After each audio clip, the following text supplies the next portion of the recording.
endi aytmay qoldi deyman. Ağzımdan tushib oldu. Siz ushladingizmi? Yo'q.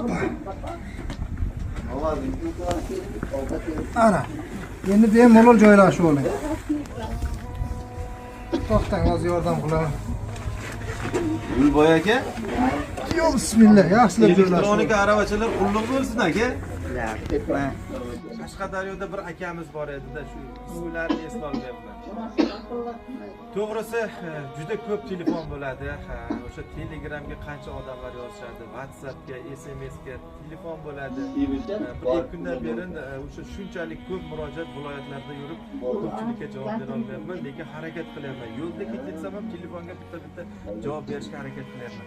Shu kalaskaga sababchi bo'lgan inson Qashqadaryolik akamiz ko'rib turgan bo'lsangiz, bitta duo qilib qo'ying dadalarini, iloho amin.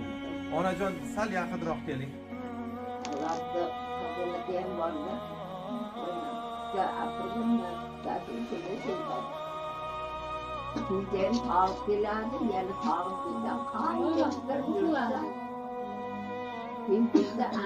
mana babajon o'g'limga ham mana shuncha yo'llardan kelib meni farzandim uchun shu bitta nogiron bolam uchun shu yoqlardan kelib shu aravachani sovg'a qilayotganligi uchun hamisha umri uzun bo'lsin.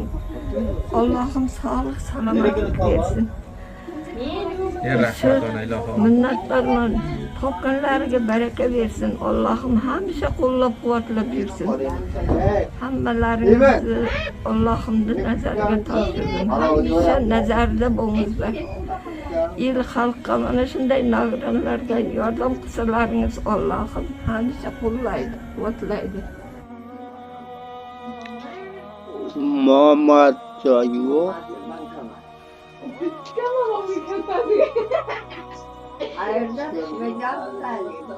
O'sha bizni musofirda ko'rgan, qo'llab-quvvatlab kelayotgan opa-singillarimiz, aka-ukalarimiz, yosh katta ota-oha va onaxonlar, Tojikistonda ko'rayotganlar, Qirg'izistonda ko'rayotganlar, Turkmanistonda ham bizni kuzatadiganlar. Butun dunyoda o'zbek tilini tushunadigan insonlar ko'pchiligi kuzatishyapti ekan. Hammalaringizni boshlaringiz omon bo'lsin. Hammalaringizni qo'l ko'taraman.